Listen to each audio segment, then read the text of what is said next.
Welcome to The Explainer. The cloud promises all this amazing stuff. Infinite scalability, pay-as-you-go convenience. But here's the big question. Is it always the cheaper option? Today, we're going to crunch the numbers and figure out when it actually makes financial sense to make the move. It's a question that can seriously make or break a company's budget. And look, the answer isn't a simple yes. It all comes down to the economics of your specific situation. So let's really dig in and break down what it depends on actually means. Okay, so here's how we're going to get to the bottom of this. We're going to tackle a series of challenges.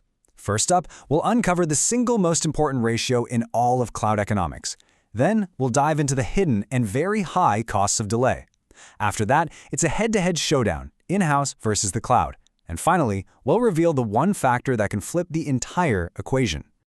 All right, first things first. Before we can solve anything, we need to lay down the rules of the game. We've got to get a handle on the fundamental math. How do we even model the cost of buying your own servers versus just renting them from a cloud provider?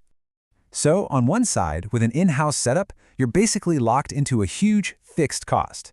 You have to build for your absolute busiest moment of the year, and all that expensive hardware just sits there collecting dust the rest of the time. On the other hand, the cloud gives you a variable cost that perfectly tracks your actual usage, a lot like your electricity bill.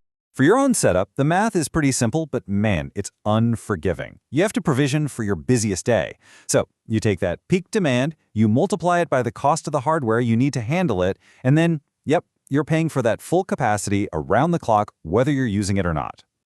Now, the cloud model, it's a bit more dynamic, a little more elegant. Your total cost is the sum, or hey, for all you calculus fans out there, the integral of your moment-to-moment demand multiplied by the cloud's price. The key is you're charged based on the actual shape of your demand curve, not just its highest point. And this right here, this is the whole shebang. This is the heart of the matter. The cloud is the cheaper option only if this inequality holds true.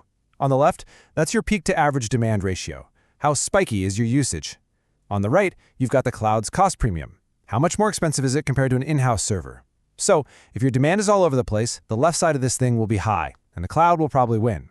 But if your demand is nice and steady, you might be better off with your own gear. So, we've got our fundamental equation all set, right? Well, not so fast. There's a problem.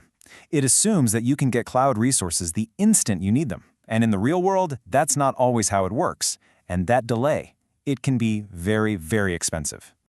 Any lag between a spike in demand and your ability to get the servers to meet it creates a penalty. And this isn't just a number on a spreadsheet. We're talking lost sales, angry users, and a damaged reputation. The cost is the total mismatch between what your customers want and what you can actually deliver.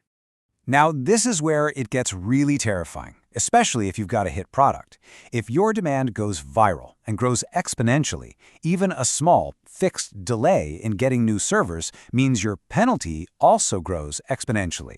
The gap between what you have and what you need just keeps getting wider. You're constantly falling further behind, and you can never catch up.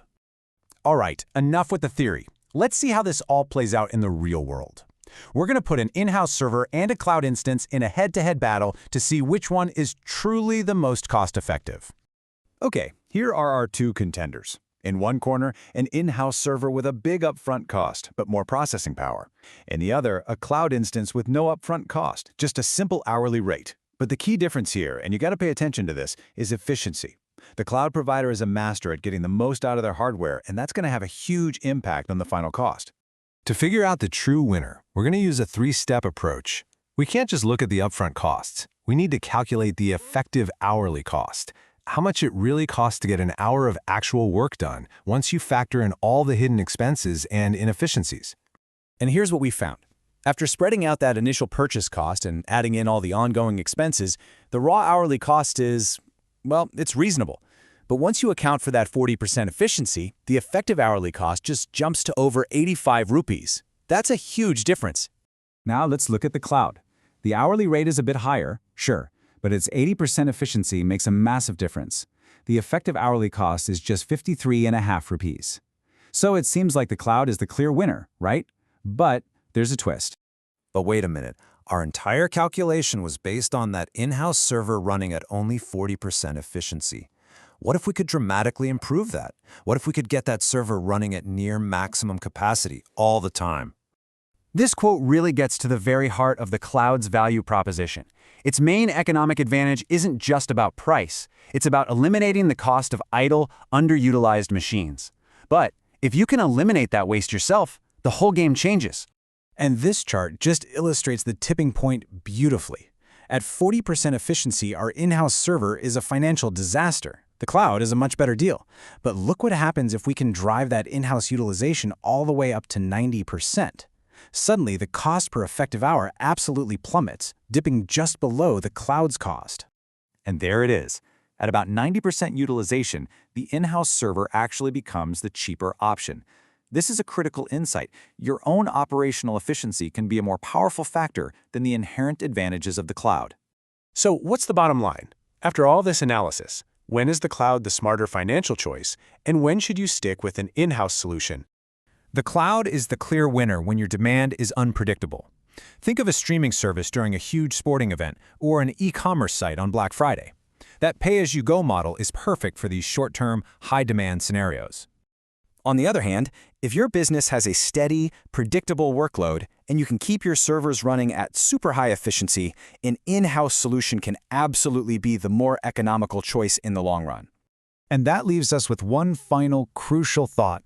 These formulas give us a powerful framework for the direct costs, but the full economic decision also has to include strategic risks that aren't in the numbers, like getting locked into a single provider's ecosystem. And that's a cost that can be very hard to calculate until it's too late.